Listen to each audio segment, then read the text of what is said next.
உச்சரிக்கக்கூடிய இந்த கற்றுக்குட்டிகளுக்கு தெரியுமா? காட்டு கூச்சலிடும் கற்றுக்குட்டிகளுக்கு கோவைக்கு ராமகிருஷ்ணன் அவர்களின் தியாகம் என்னவென்று தெரியுமா? திராவிடம் என்கிற சொல் நிலப்பரப்பை குறிக்கும், அது ஒரு பார்வை. மொழிகளை அடையாளப்படுத்தும், அது ஒரு பார்வை. அதைவிட முக்கியமானது பெரியார் பார்வை என்னவென்றால் கருத்தியலை அடையாளப்படுத்தும் என்பதுதான். Ideological icon. திராவிடம் என்பதை பெரியார் பார்வை கொண்டு ஒரு கருத்தியலாகத்தான் அணுக வேண்டும். திராவிடத்தை வெறும் நிலப்பரப்பாகவோ திராவிடத்தை வெறும் மொழி அடையாளமாகவோ பார்ப்பவனுக்கு பெரியாரை புரிந்து கொள்ள முடியாது. என்றைக்கு அவர் தெலுங்கர் என்கிற பற்று கொண்டு தெலுங்கர்களுக்காக பேசியிருக்கிறார், அல்லது கன்னடர் என்கிற பற்று கொண்டு கன்னடர்களுக்காக பேசியிருக்கிறார். தமிழர்களுக்காக யாரும் போராட முன்வரவில்லை என்பதனால் நான் அந்த சுமையை என் தோளில் போட்டுக் கொண்டு திரிகிறேன் என்று சொன்னவர் தந்தை பெரியார். நீங்க சொல்ற எவனும் தமிழர்களுக்காக போராட முன்வரவில்லையே.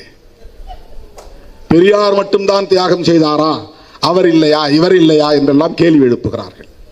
அப்படி பார்த்தால் அண்ணன் பிரபாகரனோடு எத்தனையோ போராளிகள் உயிரிழந்திருக்கிறார்கள், ஈகம் செய்திருக்கிறார்கள். ஆனால் நாம் ஏன் பிரபாகரன் அவர்களை மட்டும் உயர்த்தி பிடிக்கிறோம்? அதுதான் அரசியல்.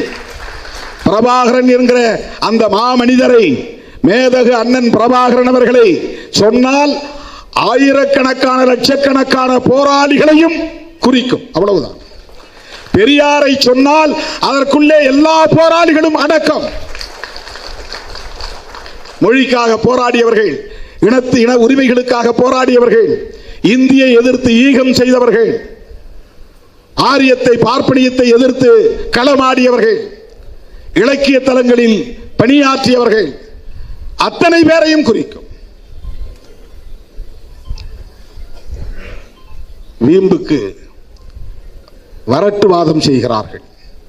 அதற்கு என்ன காரணம் என்றால் பெரியார் என்கிற அடையாளம் தான் உத்தரப்பிரதேசத்திலும் தாக்கத்தை ஏற்படுத்துகிறது, பீகாரிலும் தாக்கத்தை ஏற்படுத்துகிறது. அகில இந்திய அளவிலும் உலக அளவிலும் இன்றைக்கு சுயமரியாதை குறித்த விவாதம் இன்றைக்கு உயர்த்தி பிடிக்கப்படுகிறது. சுவிட்சர்லாந்தில் தாவோஸ் என்கிற இடத்தில் நடைபெறுகிற ஒரு பொருளாதார மாநாட்டில் பேசிய கனடிய பிரதமர் சுயமரியாதை தான் மனிதனுக்கு முதன்மையானது என்று பேசியிருக்கிறார் என்றால் அங்கே பெரியார் எதிரொலிக்கிறார். அரசியல் களத்தில் சுயமரியாதையை ஒரு பேசுவிடும் பொருளாக்கியவர், ஒரு விவாதத்திற்குரிய கோட்பாடாக மாற்றியவர். செல்ஃப் ரெஸ்பெக்ட் என்கிற இந்த சொற்றொடரை அரசியல் அரங்கில் புழக்கத்திற்கு கொண்டு வந்தவர், அறிமுகப்படுத்தியவர் தந்தை பெரியார்.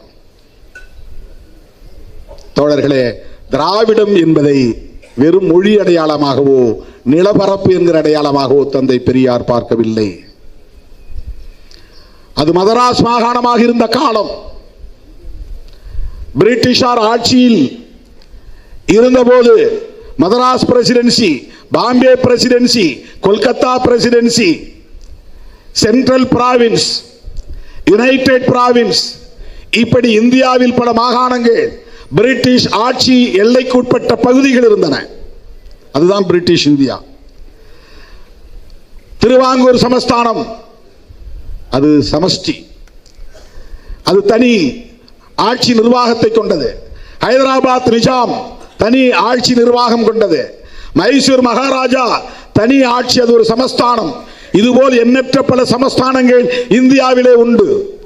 ஜம்மு காஷ்மீரில் சமஸ்தானங்கள் இருந்தன, நூற்றுக்கணக்கான சமஸ்தானங்கள் இருந்தன. அவையெல்லாம் நேரடியாக பிரிட்டிஷ் ஆட்சி எல்லைக்குட்பட்டவை அல்ல.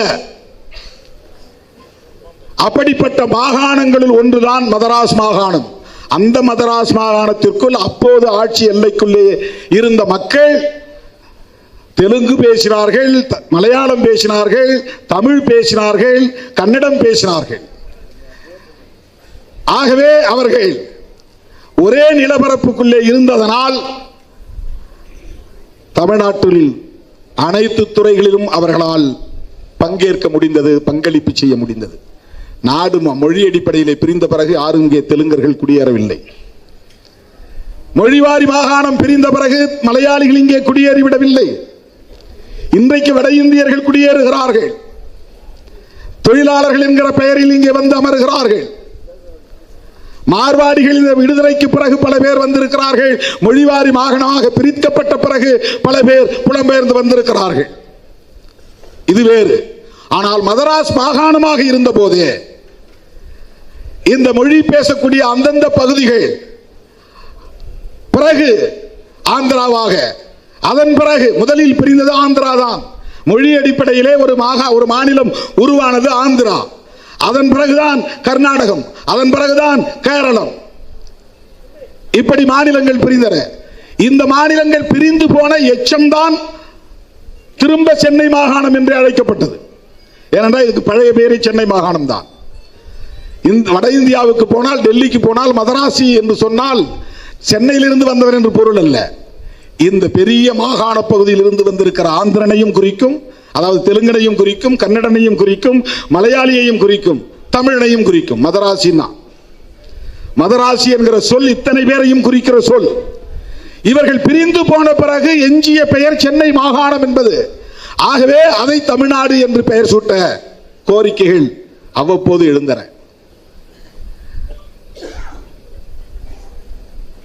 அண்ணா ஆட்சியில் இருந்த காலத்தில் அதிகாரபூர்வமாக, சட்டப்பூர்வமாக தமிழ்நாடு என்று இதற்கு பெயர் சூட்டப்பட்டது. இது வரலாறு. ஆனால் பெரியாரும் அண்ணாவும் கலைஞரும் தமிழர்கள் இல்லை. அதனால்தான் இவர்கள் திராவிடர்கள் என்று தங்களை அடையாளப்படுத்திக் கொண்டார்கள். அதனால்தான் இவர்கள் திராவிடம் என்கிற அரசியலை உயர்த்தி பிடித்தார்கள். அண்ணாவையும் இவர்கள் விட்டு வைக்கவில்லை. அவரும் தெலுங்கு முதலியாராம். ஏன்னா அவங்க அம்மா பேரு பங்காரு அம்மையாராம். பங்காருனாக்க தெலுங்கு மொழி பேசக்கூடியவங்க தான் பேர் வைப்பாங்க. பங்காருனா தங்கம்னு அர்த்தம். தமிழ்ல தங்கம், தெலுங்குல பங்காரு. கலைஞர் ஆந்திராவில் இருந்து அங்க முன்னோர்கள் வந்தாங்களாம். இந்த திராவிடர் தலைவர்கள் அத்தனை பேரையும் மொழி அடிப்படையில் அடையாளப்படுத்துகிறார்கள். அண்ணன் கோவைக்கு ராமகிருஷ்ணன் அவர்களையும் அப்படிதான் மொழி அடிப்படையில் அடையாளப்படுத்துகிறார்கள். ஆனால் தமிழுக்காகவும், தமிழ் ஈழத்திற்காகவும், விடுதலை புலிகளுக்காகவும் அவர் பட்ட பாடு, அவர் சந்தித்த சவால்கள், அவர் சந்தித்த நெருக்கடிகள், இன்னைக்கு பிரபாகரன் அவர்களின் பெயரை உச்சரிக்கக்கூடிய இந்த கற்றுக்குட்டிகளுக்கு தெரியுமா? காட்டு கூச்சலிடும் கற்றுக்குட்டிகளுக்கு கோவைக்கு ராமகிருஷ்ணன் அவர்களின் தியாகம் என்னவென்று தெரியுமா? விடுதலை புலிகள் தோழமை கழகம் என்ற ஒரு இயக்கத்தை ஆரம்பித்த போது இவர்கள் எல்லாம் எங்கிருந்தார்கள் என்று யாருக்கும் தெரியாது. எங்கோ டூயட் பாடிக்கொண்டிருந்தார்கள், எங்கோ ஷூட்டிங் நடத்தி கொண்டிருந்தார்கள். விடுதலை புலிகள் தோழமை கழகம். அப்பதான் அவரை சந்திச்சேன். முதல்ல அண்ணன் வைகோ வீட்டில் தான் சந்திச்சேன். கோவைக்கு ராமகிருஷ்ணன் இவ்வளவு உயர்ந்தால் இவ்வளவு நெடு வளர்ந்திருக்கிறாரு. நாங்கள் ஸ்டூடெண்டா போயிருந்தப்ப கையை பிடிச்சி ஒரு வெளியே வரும்போது கையை பிடிச்சி வணக்கம் சொல்லிட்டு, நான் அது மாதிரி சட்டக்கல்லூரி மாணவன் அண்ணன் வைகோவை பார்க்கறதுக்காக ஒரு நிகழ்ச்சிக்கு தேதி வாங்குறதுக்காக வந்திருக்கிறேன் அப்படின்னு சொன்னேன். சரி போய் பாருங்கன்னு சொல்லிட்டு போனார். அந்த சந்திப்புன்னு எனக்கு நினைவு இருக்கிறது. 1987 அவர் அங்க எம்பி தொகுதியில் தேர்தலில் போட்டியிடும் போது விடுதலை புலிகள் தோழமை கழகம் சார்பில் 2-3 வண்டியில அந்த விடுதலை புலிகள் உடுப்போட, எப்படி புலிகள் அங்க உடுப்பு உடுத்திருக்கிறாங்களோ அதே மாதிரி மிலிட்டரி உடை, அந்த உடையோட அவருக்கு தேர்தல் பணி செய்தார்கள். நான் அங்க இருந்தேன். இப்போ அந்த வைகோ எம்பி தேர்தலில் போட்டியிட்டப்போ, லோக்சபா தேர்தலில், அந்த நாட்களில் இவர் சந்தித்த நெருக்கடிகள் இவர்கள் யாராவது சந்தித்தது உண்டா? இன்னைக்கு யாரோ சோசியல் மீடியாவில் எவனோ பேசுறான். ஃபிட்ஸ் வந்த மாதிரி கைய கால உதறிட்டு நிற்கிறாங்க. எல்லாம் கைய கால உதறிட்டு அடித்தொண்டையால காட்டு கூச்சல் இட்டால் எல்லாம் மக்கள் ஏமாந்து விடுவார்கள் என்று கருதுகிறார்கள். கண்டவெல்லாம் பேசுறான், எவனோ பேசுறான், உள்நோக்கம் கற்பிக்கிறான்.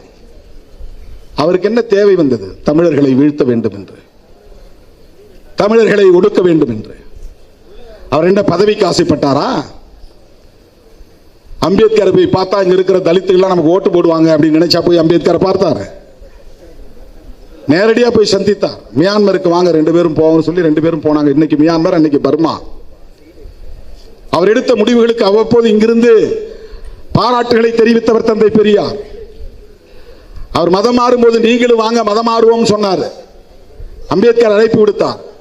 இல்ல நீங்க போங்க, நான் வெளியே வந்துட்டேன்னா இந்த பசங்களை பேச முடியாது, சண்டை போட முடியாது, இவங்களை எதிர்த்து என்னால குரல் கொடுக்க முடியாது, நான் இங்க இருந்துகிட்டே பாத்துக்கிறேன், அவனா நானா பாத்துக்கிறேன் அப்படின்னு சொன்னவர் தந்தை பெரியார்.